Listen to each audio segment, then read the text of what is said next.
Welcome to Franchise Defenders. I'm Cloud Kicker, and today I want to talk about three upcoming streaming series that we have coming up on Amazon and Netflix.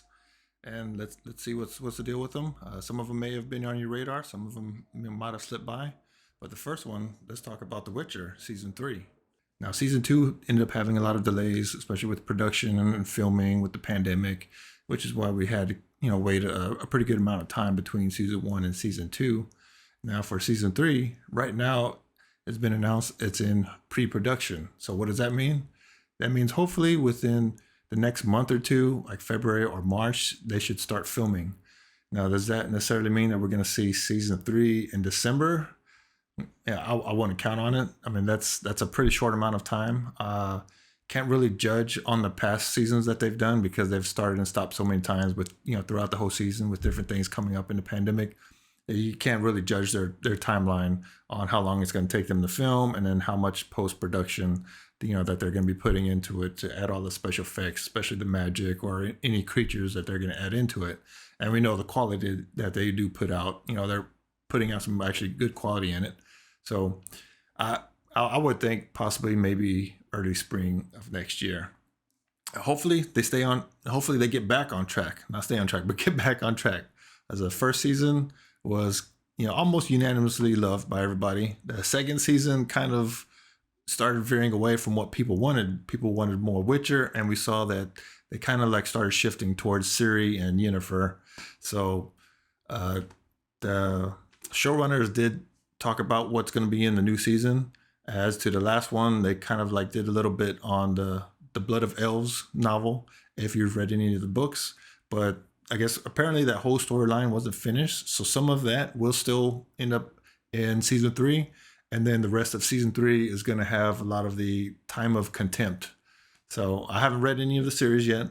I've been wanting to do that. Still trying to decide if I want to wait to finish the TV series and then read the books, or read the books and go ahead and go through them first, or maybe read the books only up to where the TV series is. That way I can enjoy the TV series without being spoiled or without being too disappointed in the next season if I haven't read that next book yet.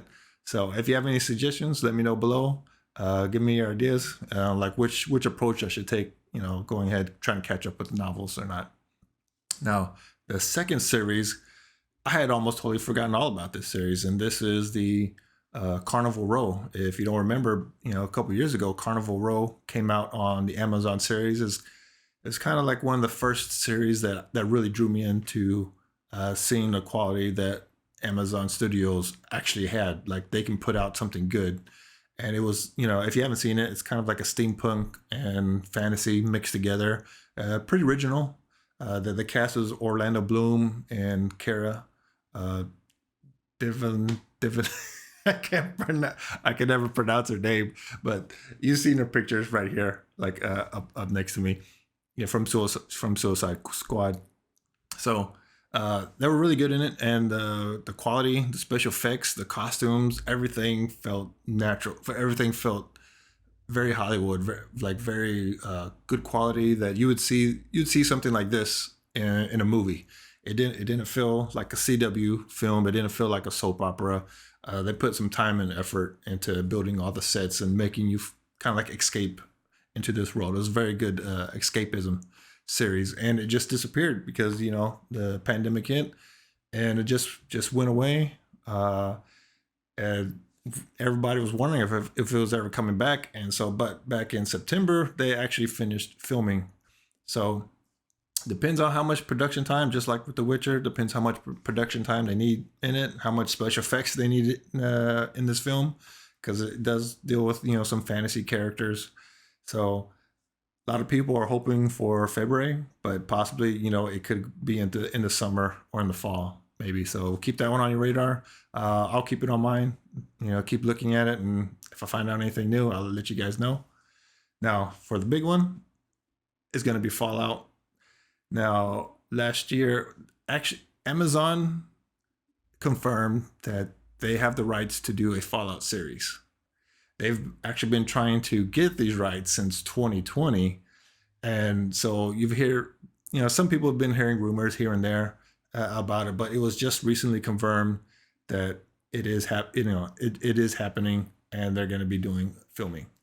So that's kind of a big thing. Some people are probably on the fence on it because it's Amazon Studios. It's coming to Amazon Prime, and they have a hit and miss track record. I mean, especially if a lot of fans of The Wheel of Time had so much hopes for it, and then you see what the studio ended up giving them, and it started off good, and from I cut out at like around like episode 3 or 4.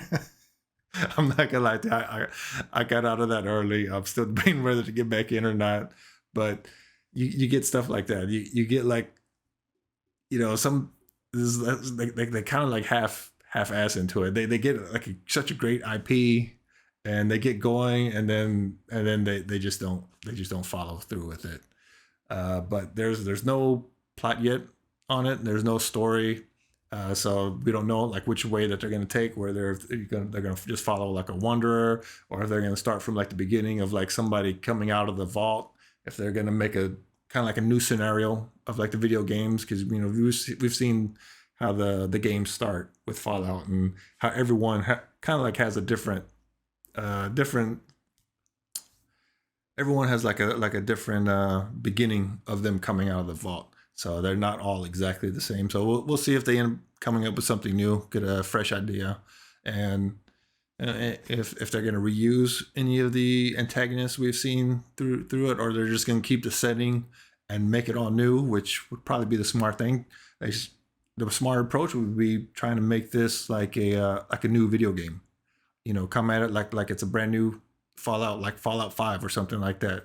So that way everybody knows what the world is, and we start off with like new characters coming out of the vault, and then we follow them throughout. That's what I would prefer. What do you prefer? Let me know in the comments below. But things that we do know about it is they are reusing a lot of the people that worked on Westworld. There are a lot of writers and the producers and the directors that worked on the Westworld series. So that may give also people some pause on it, because that was like another one of those shows that started off really great. Like the first season was awesome, and then it just went down from there. And after the second season, I couldn't watch anymore. I didn't even bother with the third or the fourth. After the second season, it just the tone kind of like completely changed, and it wasn't Westworld anymore. So, but the one good thing about it is the guy that's running or heading it up is Jonathan Nolan. So who's Jonathan Nolan? He did work on Westworld too, but hold on, he was one of the creators of Westworld. So you'll see him in the credits throughout the whole thing. But his writing was actually of Westworld the first season, so that's pretty good. He also did the screenplay for Dark Knight and Dark Knight Rises, and also The Prestige and Interstellar. So he's got some talent. He has some very good talent. Now, with him being, possibly, I guess, the head showrunner, or I don't know if he's going to be the executive producer or the showrunner of it. So we'll see if he's able to get the right people and keep the writers on track with the story, because one of the people that's in it is one of the people that's going to kind of give me pause to whether it's going to be good or not, and that's Geneva Robertson Dworet. She hasn't done too many things. She was the writer for Tomb Raider, the last one in 2018, which was pretty good. I really liked that one. I thought it was pretty good, and I liked how they kind of closely follow that character design from the video game at the time. But she was also the writer of Captain Marvel, which a lot of people are already going to think, oh, okay, this is who this is. Yeah, that's who this is. And when I take a look at her and see what else she's done, those are the only two that of writing jobs that she's taken so far. But she does have like a lot of upcoming films. But the upcoming films also isn't really selling it for me. I mean, she's going to be part of Gotham City Sirens, another all-female lead. Silver Sable from Spider-Man, a female lead. And then a Star Trek sequel, it looks like. And we know how Star Trek's been going. And then also the writer for Marion, which is kind of a retelling of Robin Hood. And the story is about Marion. And apparently, I'm gonna have to do another video on this one because apparently Robin Hood ends up dying, and then Marion goes out and takes revenge, and she probably ends up becoming like Robin Hood or something like that. So that's the track record that she has. Now, yeah, she was able to pull off Tomb Raider, but we see that she likes working with only.